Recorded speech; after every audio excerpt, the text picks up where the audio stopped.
Okay, shall we start? Good morning, everyone, and welcome. So we continue from where we left last time. I heard you saying it's about Bible study and not being Bible study. So it's more kind of a, rather than a Bible study, it's more kind of a lesson, isn't it? A lecture on what, yeah, so we're not studying any specific book. We are just having an overview of the Bible. So it just gives you an idea of where books are and what books are there and how they are put together. So we continue with that journey of understanding a bit more. And today our focus would be on Pentateuch. And I'm sure you all know what part of the book we are talking about. Where would you find the books of the Pentateuch? I don't know. He told us last week, Mike. Okay, very good. What is Pentateuch? It's the Jewish Bible. It's the first It five is, books. yeah, you can call it Jewish Bible, but it's our Bible as well. Okay. Yes, but you can call I'm it, looking at what's up there. yeah, you can call it Jewish Bible, you can call it Hebrew Bible. Oh, right. I said last time. But you could just call it Bible, part of the Bible. Before I go there, I didn't ask this question last time, but are there any contradictions, or do you find any contradictions in the Bible, or some stories that might seem to contradict each other? Have you ever asked that question? Why is this thing said here differently from somewhere else? I always think about the robbers at the crucifixion, Yeah. because in one of the Gospels they say one set of words, and in another they say something completely different. Mm-hmm. And to me, it sort of I think why does this Gospel say it that way and the other one say it the other way? Because when they were crucified, one derides him and the other one says, we got our just desserts. But in the other one, it's they're just. Okay, we'll come to it when we're talking about the Gospels. But let's go right to the beginning of the Bible, the first book of Genesis. Have you ever noticed there are two creation stories? Yes. Yeah. One in the first chapter and the other one in the second chapter. Why is that? And they're slightly different from each other. Yes. The first one is much longer version, so it gives you the details. The second one doesn't really give you much detail. So is that contradiction? No, no. I don't think so. I think it's continuation of the story. The first part of the first chapter, the beginning of creation. It gives you all the details there, and the second part is just briefing over. That's what I thought. Okay, yeah. Again, I think sometimes and there are a lot of passages actually you can find. The same story is told by two different people, two different groups, or found in two different books. And the Gospel is actually a very good example of the same story told by four different people. So they're not even if they differ from each other, and going back to that point of the robber, they don't contradict, they do differ, but it's a version told by four different people. So you can say it like you see an incident on the road, and a group of people gather there, and then you ask them to write a report on that. So each one of them might have some certain things that are central, objectively true, but there will be other things that people would say describe it differently. So that's what it is about the Gospels. Same story about the life of Jesus Christ, yet told by four different people. And the same actual rule applies to when you find doublets, some call it triplets as well, some stories found in 2 books, 3 books, or told differently in the same book, but that is because there are different sources, different people, because the Bible wasn't in the form or the shape the way we have it today. And we'll go through it, came much later to that. So I just wanted to make points about that. When you read different stories, I wouldn't say they are contradictions, I would say they're stories told by different people in their own way and in their own style. What is Pentateuch? I'll come to it, and this is just a question I will be exploring today. Who wrote it? When were these books written? When were they put together? The books known as Pentateuch. Today will be main focus would be on Pentateuch. And what are the main stories and the characters in those books? So let's start. Pentateuch. It comes from a Greek term, two words, penta and teuch. Yes. Penta means 5, and that's where the word Pentecost comes as well from. And teuch means scroll or a volume or a book. So, put together, you will say 5 books. And that refers only to the first 5 books of the Bible. So if you hear somebody saying, or this reading or this book comes from Pentateuch, so your straightway in your mind should be, this book is from the first 5 books of the Bible. So if you're looking for it, are we going to read today from Pentateuch?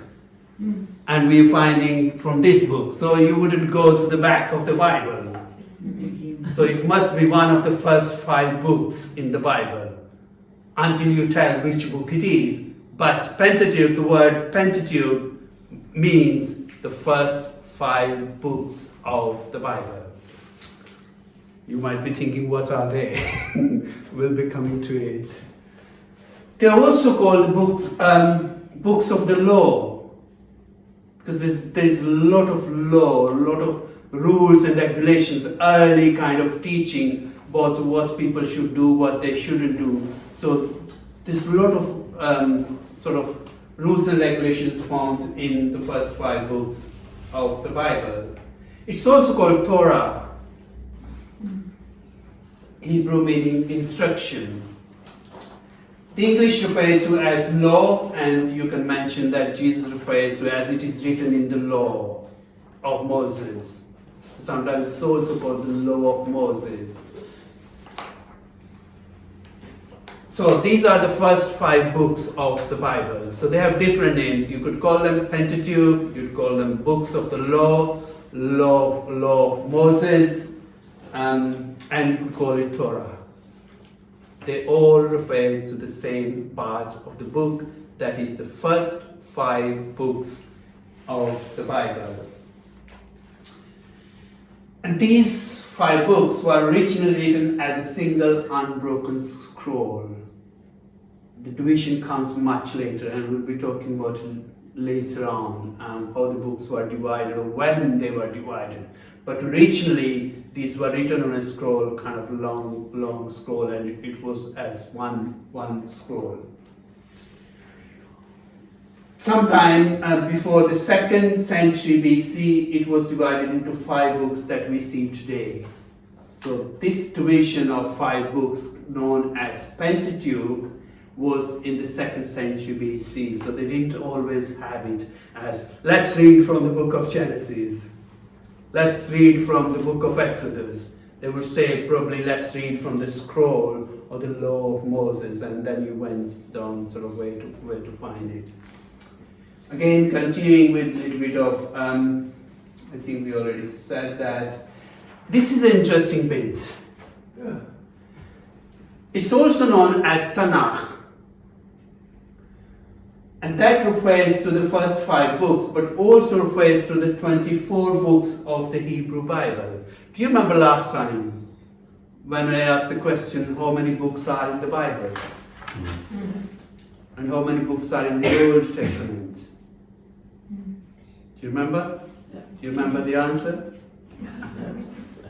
I can see the Bible you're looking at. 39. 39, yeah, I get that one. 39 books in the Old Testament or in the Hebrew Bible.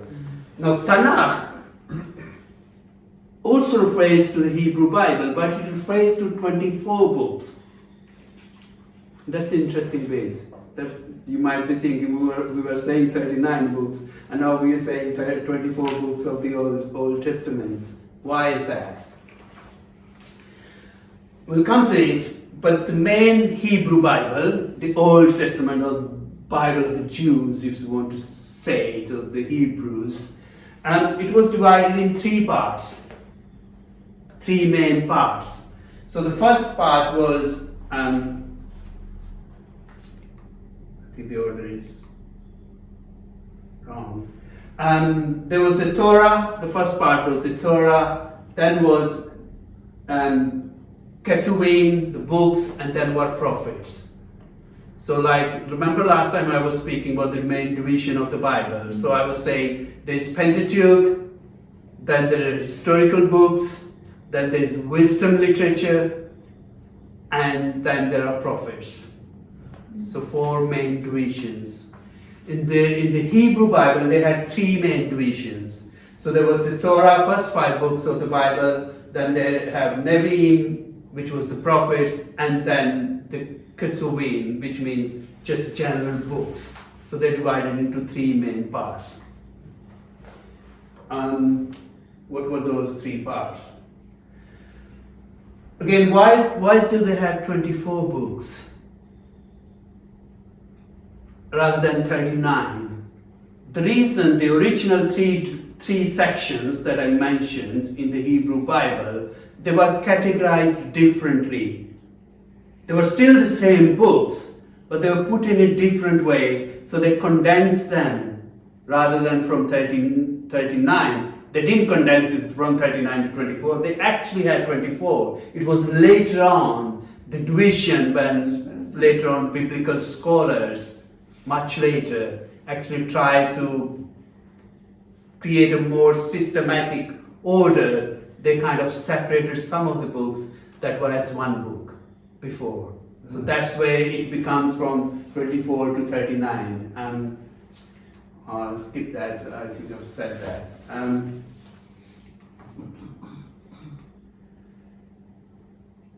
I'll go to the point where those books are and how they were divided. So from 39, so when did it happen? When did those 24 books come as 39? First reason, Christians divided some of the original Hebrew text into 2 or more parts. So originally, some of the books, like Book of Samuel, it was one book. And it was later on, Christian, in the Christian era, the Christian scholars, the biblical scholars, this is too long a book, so let's divide it into part 1 and part 2. The Book of Kings, as we have it in Kings 1 and Kings 2, that was one book as well. Then you have Book of Chronicles. We have Chronicles 1 and Chronicles 2, and that was one book, originally, in the original Hebrew Bible. Then you have Nehemiah and Ezra. That was one book. And then now, as we have it in the Bible, now Ezra's book is separate, Nehemiah is separate. So you see already how it sort of the number increases. Once from 1 to you're dividing into 2, and the number becomes again sort of bigger. So Ezra and Nehemiah. And other bit was, so I've said Samuel divided into 2, Kings divided into 2, Chronicles divided into 2, Ezra and Nehemiah divided into 2. As we have the Bible today, there are 12 books named after prophets. So there are in total there are 16 books named after prophets. 4 are known as major prophets, and 12 are known as minor prophets. We'll go into detail when we're studying prophets. But in the Hebrew Bible, in Tanakh, when you have 24 books, they didn't have 12 separate books named after prophets. It was just one. So whereas we have 16 books named after prophets today in our Bible, there were only 2 major books for prophets. So there were major prophets that were for Isaiah, Jeremiah, Ezekiel, and Daniel. And then 12 were known as one book. All the minor prophets, 12 of them considered as one book. So you see the difference now. Where from 24 it becomes 39. And these divisions were based on Septuagint, another Greek term, and Septuagint, when you're talking about the Septuagint Bible version or translation, this is the Greek translation of the Hebrew Bible, produced in the 3rd or 2nd century BC. So when people talk about the Septuagint, it will be the Bible sort of in the 3rd and 2nd century, into Greek. You know, the original Hebrew, as we say. Old Testament was in Hebrew. So this was, Septuagint is the Greek translation of the Hebrew Bible. Any questions or anything? Yes, Septuagint. Why is it 7 something? Septua, it says that there were 70 people. They were given the task of translating the Bible from Hebrew. And those 70 people, actually, when they brought their work, it was more or less exactly the same. Huh? Yeah, and they said that obviously was the work of the Holy Spirit. Yes. And it's inspiration from God. So Septua comes from the translation by 70 people. So that's where Septuagint comes from. Yeah.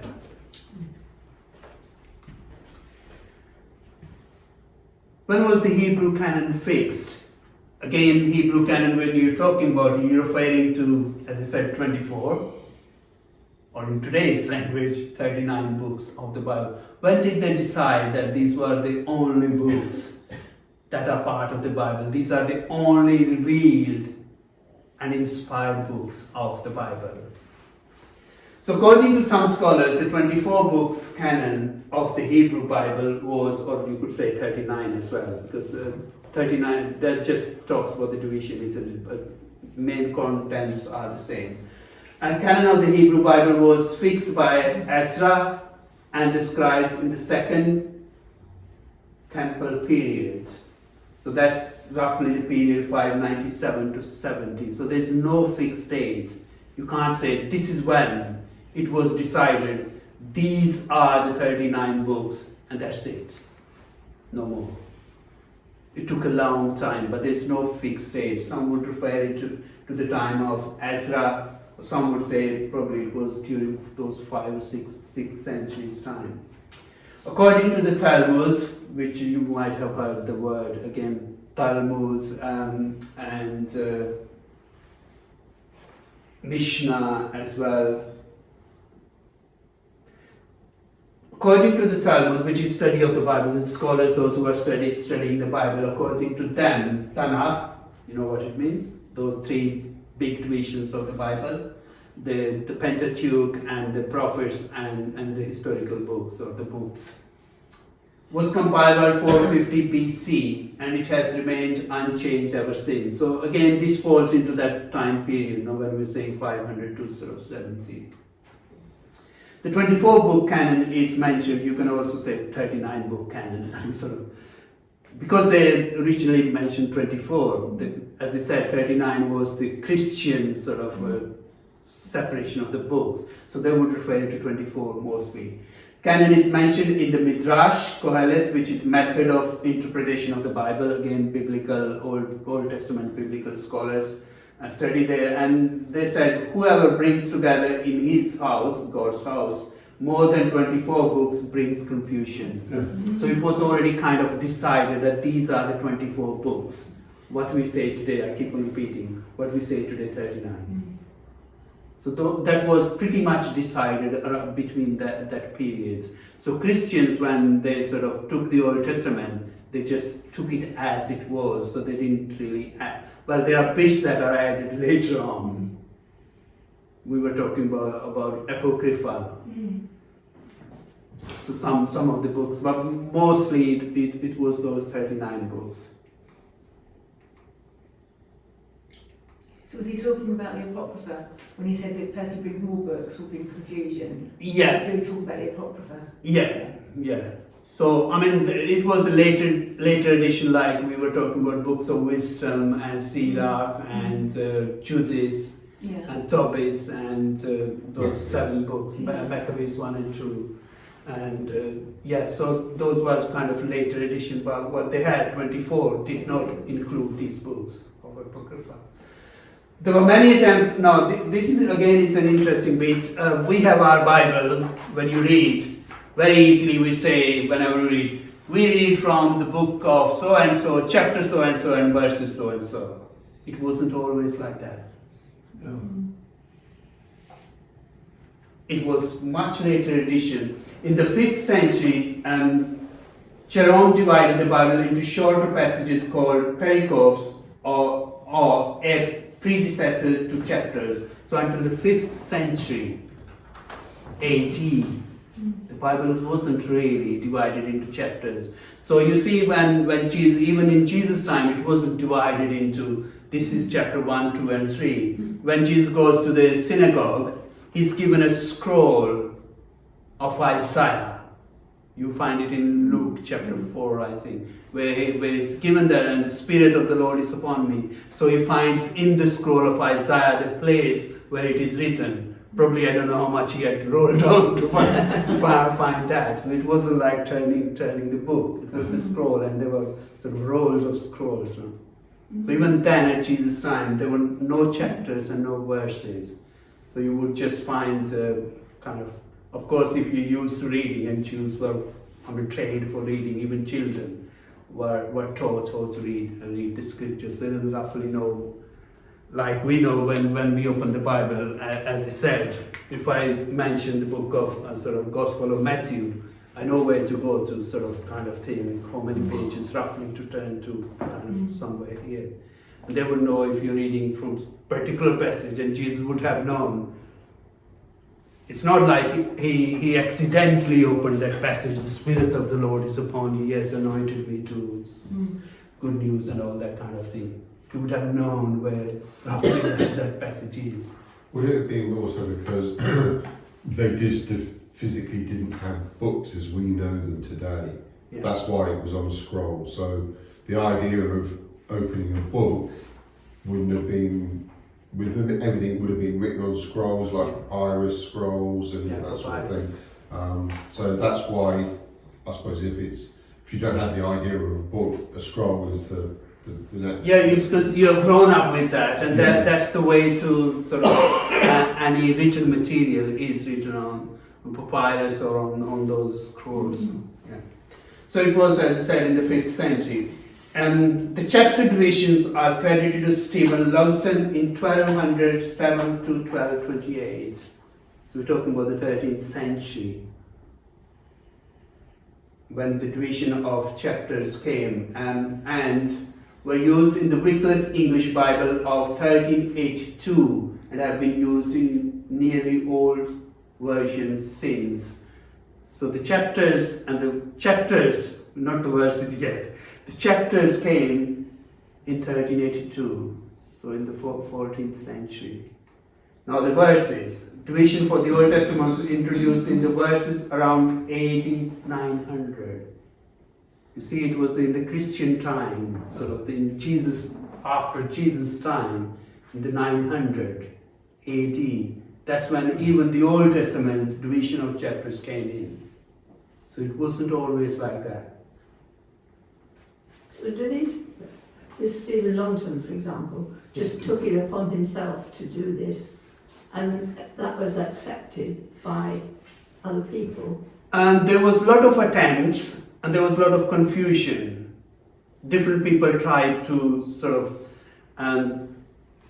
systematize the Bible, sort of to make it easy to read and find it easy for the students. I think there was whether it's in this slide or not, I'm not sure whether I included that. One of the attempts was in France, where one of the lecturer actually asked the students to sort of divide certain books into chapters so we could make the reference where to find the passages, and they did, and there were a lot of other people as well, so there was confusion. But generally then, it seems that's when kind of some people sort of agreed that we accept that.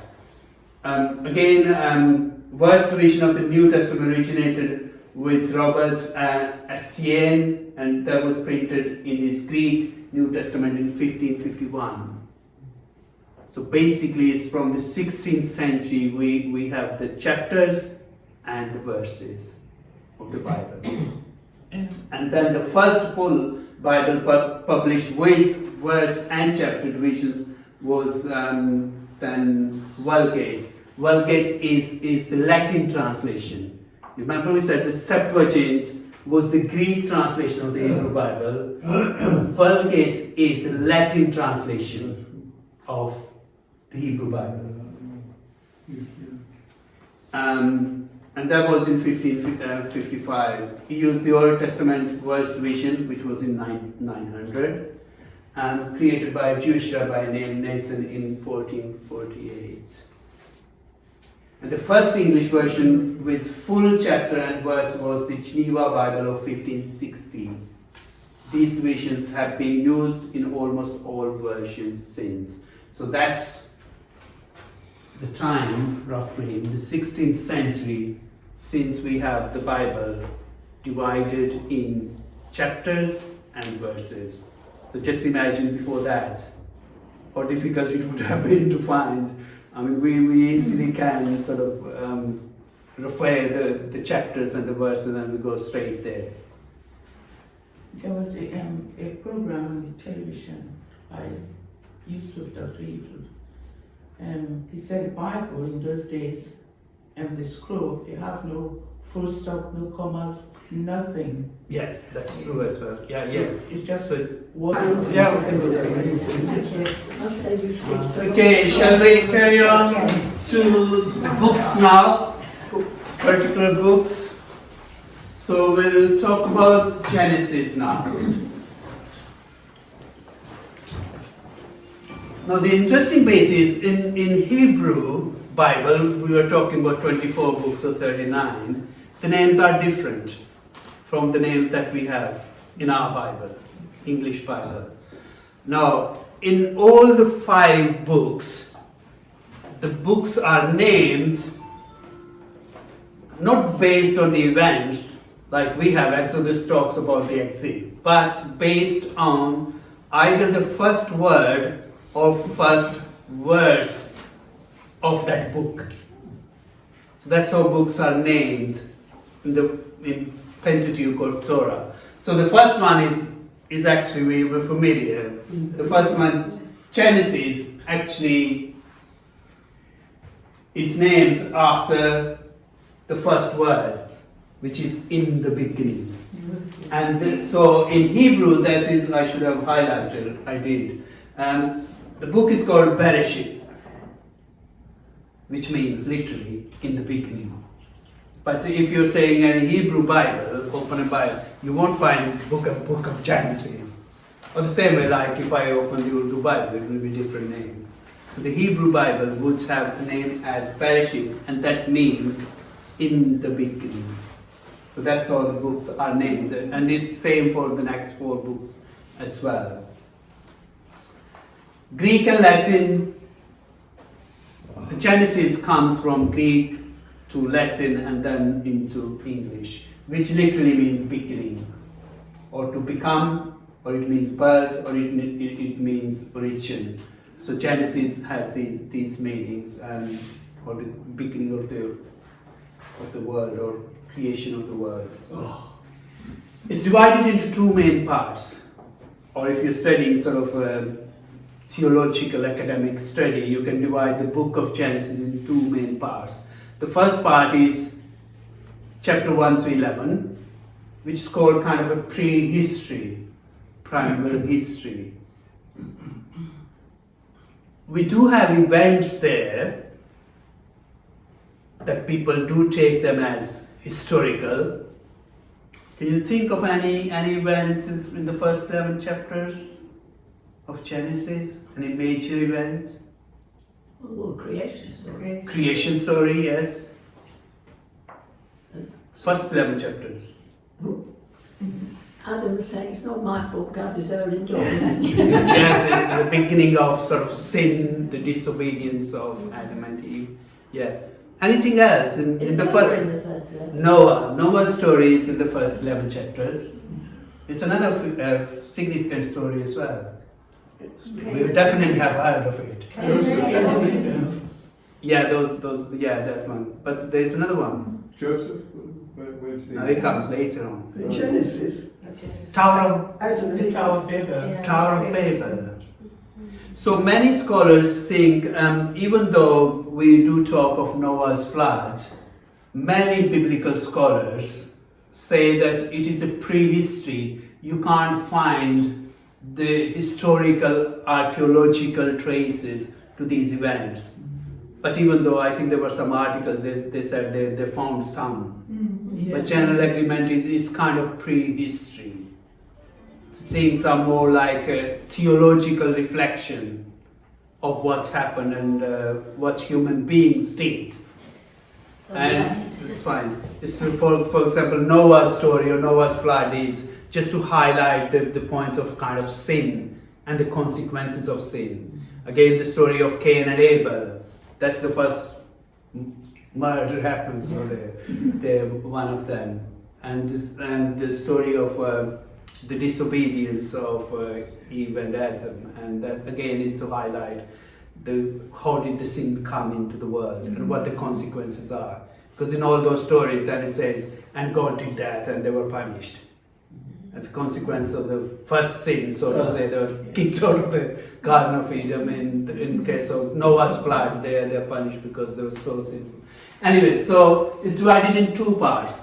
So the second part is from chapter 12 to chapter 50, and that is called history actually, where they say actually even though you can't trace so much history archaeologically to the story of creation, even though the evidence is all around us of creation, and some events of Tower of Babel and the Noah's flood. But you can actually historically trace Abraham's story, or you can go back to Abraham. So Abraham actually, these are the first 11 chapters anyway, just to give you an idea of what's in there. So these are some of the main events in the first 11 chapters. The second bit is actually the beginning of the ancestral history, the beginning of the patriarchs. So Abraham being the first of the patriarchs. And that starts from chapter 12. Then it starts with the call of Abraham, chapter 12. And then there is the covenants. God speaks to him and makes a covenant. I'll make you and your generation like the stars of the heavens and the sands. Prophecy of Isaac's birth, that's where you have the story. So the next bit of, we'll go back. So these are the main stories, main characters or main events in the book of Genesis. And if you want to remember, sort of, it's very easy to remember. You have the, as I said, the first 11 chapters. If you want to sum up the book of Genesis, you say there's the creation story, there's Noah's flood, then comes in Abraham. What follows? Abraham to Isaac, Isaac to Jacob, Jacob to Joseph. And that's what Genesis talks about. So you know all about the book of Genesis, isn't it? And if you can remember that, you remember in the first session we said, Bible actually is, even though many books, 66 or 72, it just talks of one story. And you will see actually, it is one story that actually grows slowly. There's no break actually. And it's very easy to remember. I'll show you when we come to sort of the end of the 5th book, that you will know, I'm sure you would know, what's found in the 5 books, because they're so linked. It's a story. So Genesis is just one episode that ends with Joseph, with the death of Joseph. So main characters to remember is, you know already the creation story, and I would say jump over to the Abraham, chapter 12, and then easy. Abraham, Isaac, Jacob, Joseph. And Genesis ends with Joseph. Joseph's death. Who comes afterwards? Book comes, so ends with the death of Joseph. Then we go into Exodus. By the way, this is an interesting bit. You see that Exodus starts from here. That's where they were living, in Egypt. And then this is the journey. You might come back to it. And they spent 40 years here in this bit, wandering around. And then the bit they crossed of the Dead Sea is just this bit. It wasn't the whole of the Dead Sea. Some even say probably it might have been somewhere here. But anyways, that's just a map. So going back to book of Exodus. Again, the first word. It's known in Hebrew. It's not known as Exodus. It's known as Shemos, which literally means name or names. So if you open the book of Exodus, read the first verse, it says, these are the names of the Israel's sons who came to Egypt. That's the first verse. You saw the first verse in Genesis, in the beginning. So the book is known as in the beginning. This book is known in Hebrew as Shemot, which means names, because the first verse reads, these are the names of Israel's sons who came to Egypt. Excuse me. Then, Exodus comes from the Latin and the Greek and ends up into English as Exodus, which means going out. And going out obviously refers to the main event. So English names are more like summing up the event that happens in there, whereas the Hebrew names are more like the first verse of the Bible, of the book. Can I Yeah. just interrupt you at any point? Things like long lists of names and sons and things. That's the kind of thing that I wonder, why was it important to include?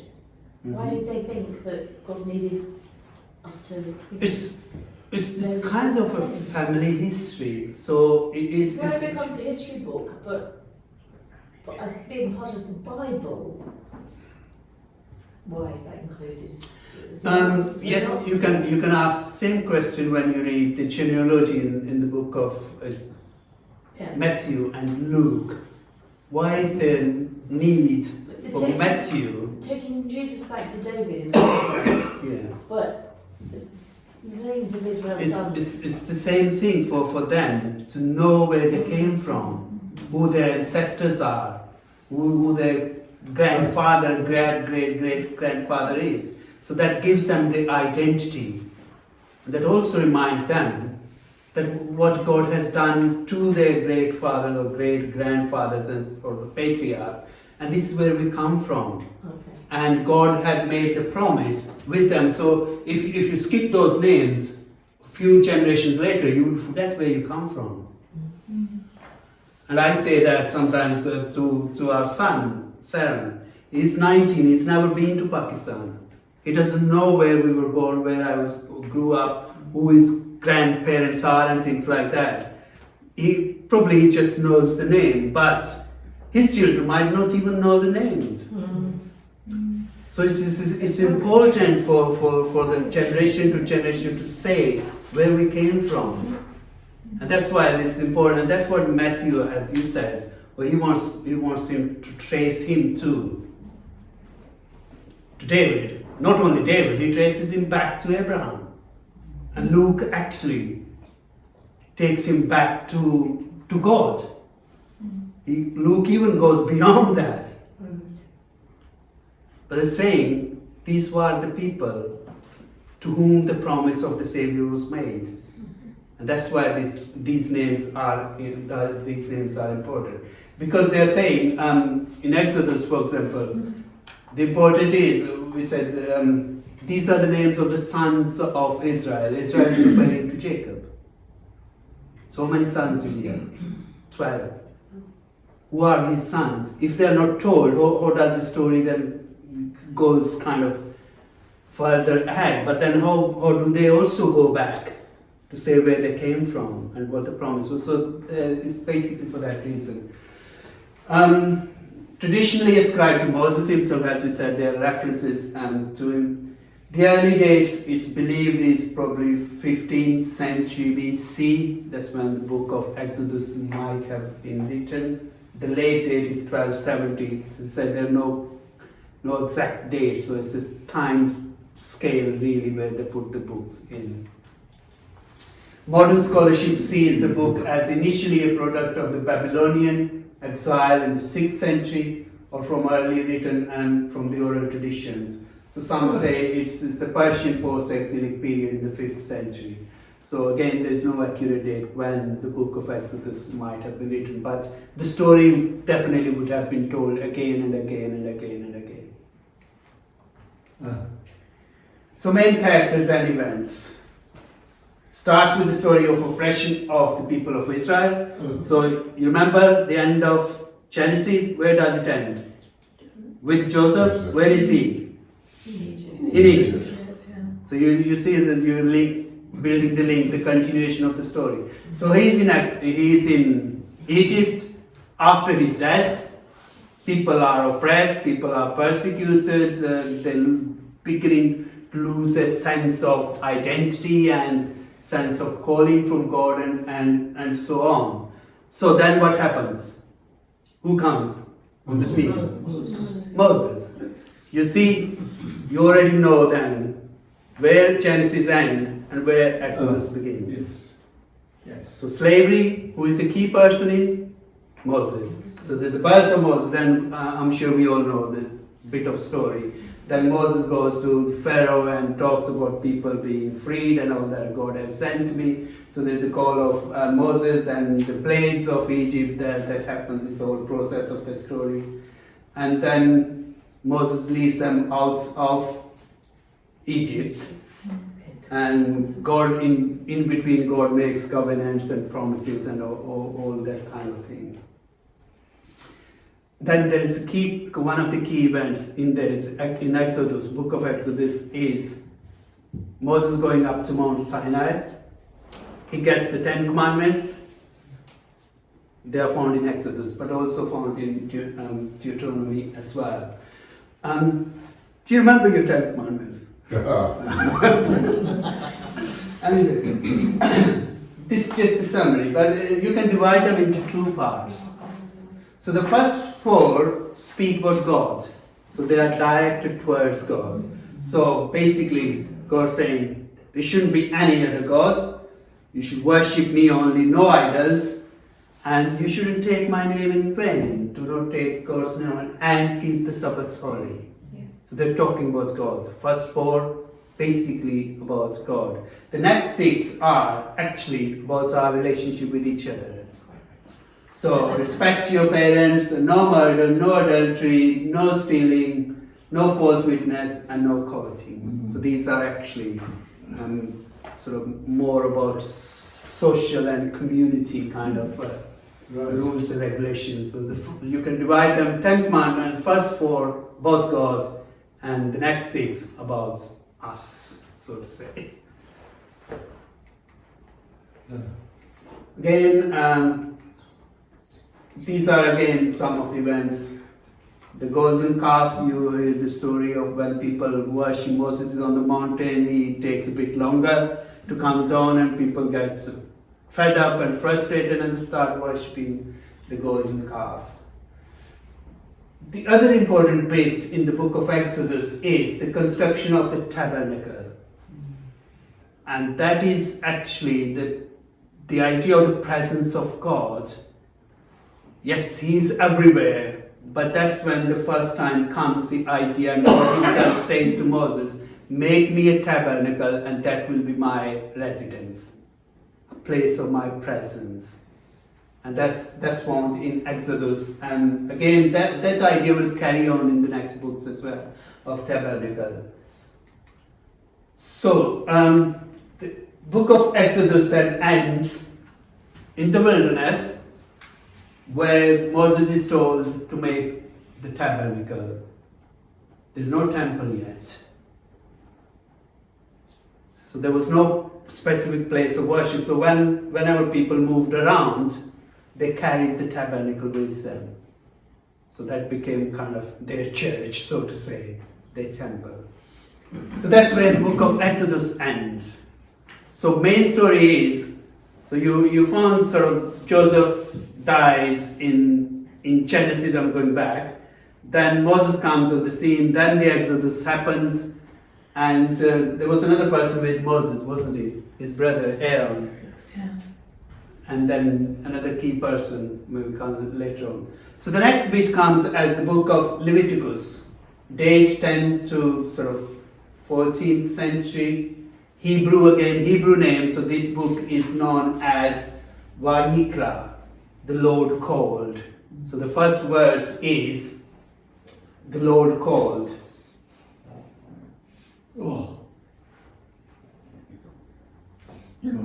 Leviticus Latin from Hebrew, and it talks about, the name itself says, it talks about the Levites.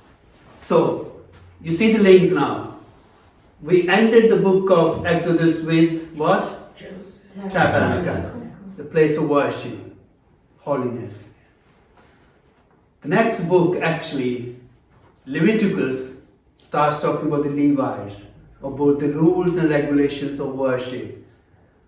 So you can carry on the story actually. So there is the tabernacle. Now comes the Leviticus. What does it have? All the rules and regulations about how you should worship God. The book receives its name from Levi, the priestly tribe of Israel. It's one of the 12 tribes of Israel.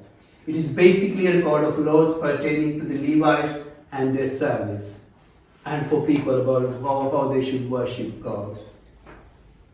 The central theme of the book is worship. So basically, if somebody asks you, what does the book of Leviticus talk about? Really about worship. How it should be done.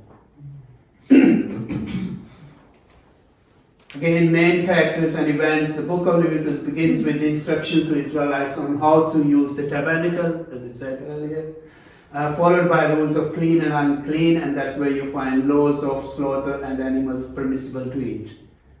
So what you kosher, we talk about kosher stuff and things like that.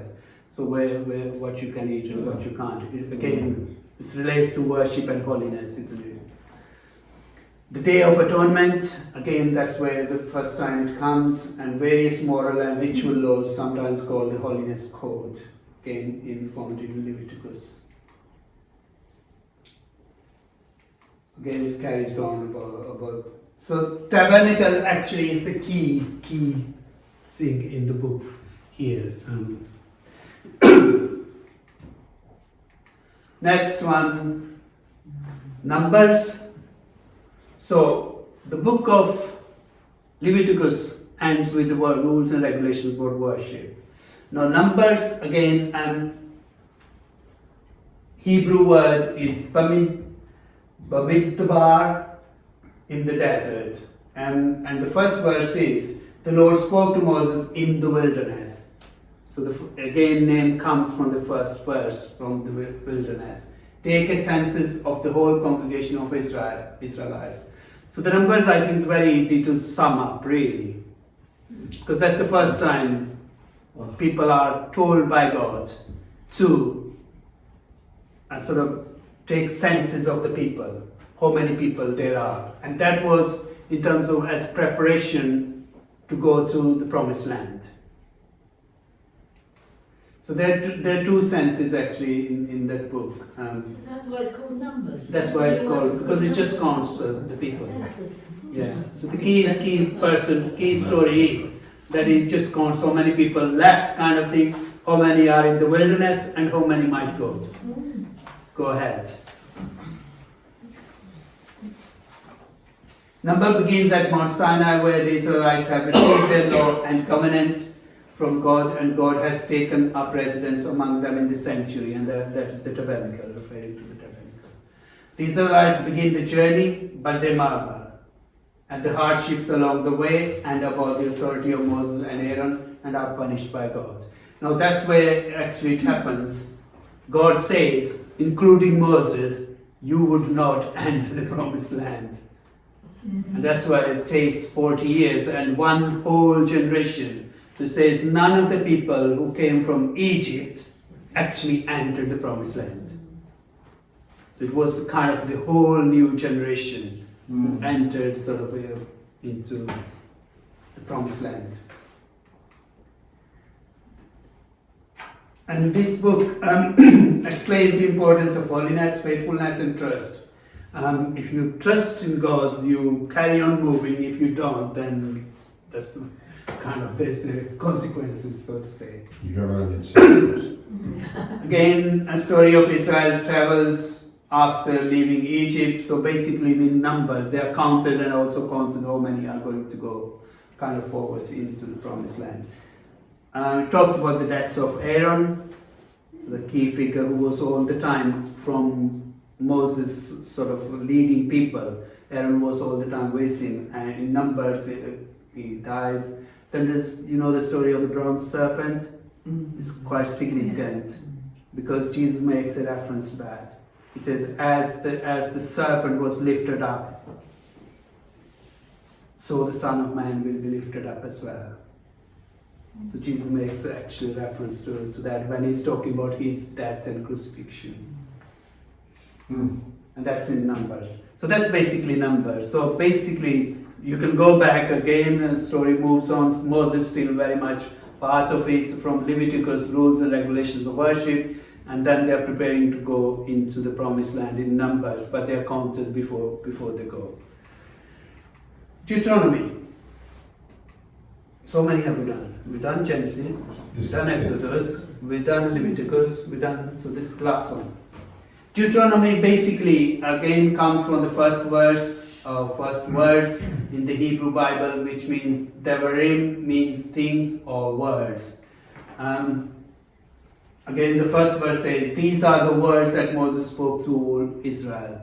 So it's taken from the name comes from the words. Latin, again from Greek and Latin, which means Deuteronomy means second law. So in a way, Moses has given the first law, but from God came 10 commandments and other rules and regulations about worship and so. So this is kind of a repetition of what he says. Again, repeating some of the things. Means second law because Moses states the law of God a second time. And from Numbers they are moving now on to, they're not entered yet, but they're kind of moving from the desert to the promised land. Chapter 1 to 30 consists of 3 sermons that are made by Moses. So Moses is coming towards his end now. And so what are they? First sermon recounts the 40 years of wilderness wanderings, Moses reminding them where we came from and why we've been wandering in the desert for 40 years. The second reminds them of the need to follow Yahweh, because he's saying that if you don't, you will be punished. So it's a kind of a reminder to them. And the third offers the comfort that even should Israel prove unfaithful and so lose the land, with repentance all can be restored. So that's kind of his key message there. We're coming to the end anyway. So the final 4 chapters contain the Song of Moses, again praising God. The blessing of Moses actually before he dies, he blesses all the tribes. So you will find in the last chapters of the book of Deuteronomy, he calls all the tribes, the leaders, and he's name by name he blesses them. That God will bless each of you. And then passing of the mantle of leadership from Moses to Joshua. Then Joshua comes on the scene. And one of its most significant verses in Deuteronomy is the Shema Yisrael. You know that? Listen, O Israel. Okay. And hear, O Israel, the Lord our God is one Lord, and you should love the Lord your God with all your heart and soul and mind, and love your neighbor as yourself. That Jesus sums up from there. So this is the key word for listen, or hear, O Israel, listen, O Israel, kind of thing. I think that's it. So just if you want to sum up in 1 minute the whole of the Pentateuch, and remember the key figures, it's very easy. I'll go through it. You start with Genesis, with the story of creation. You have in there the Noah's flood and so on, other details, but then the key persons. You go on to Abraham, chapter 12, move on to Isaac, move on to Jacob, move on to Joseph. You end in Exodus. Yeah. Exodus, Moses comes in, Exodus, story of Exodus begins, then they go out and they are in the wilderness, and then comes Leviticus, the rules and regulations about worship. Then they're moving on, and before they go into the promised land, there's the numbers, the counts how many people are there and so on. And then again, next bit in Deuteronomy, Moses talks to them again and explains to them the rules and the regulations and worship and all that kind of thing. And he dies at the end of the book of Deuteronomy. And next comes the historical books. And what does it start with? The book of Joshua. So you see, you can build a picture in your mind, the easy way to remember. So you say, when you're talking about the books, you would say, okay, Moses ended with Deuteronomy, even if you don't remember the book, but you can remember the people at least. Can you? Let's start with Abraham. Who's next? Isaac. Jacob. Joseph. Moses. And Exodus, Moses, Moses. and Aaron with him. Yeah. Moses goes, who comes in? Joshua. Joshua. There you are, you got your first 5 books. All sorted. Yeah, thank you very much. And our next session we'll be doing historical books, and we'll start with Joshua, where we ended today. And we'll see what happens then later on. But it'll be very easy. Joshua goes, Judges come in, after Judges, the kingdom starts. So Book of Samuel, they talk about who's the first king? Saul comes in. Then after that, David comes in. After that, Solomon comes in. And you see, you remember your Bible so easily. And the books. Anyway, so we stop here. Thank you.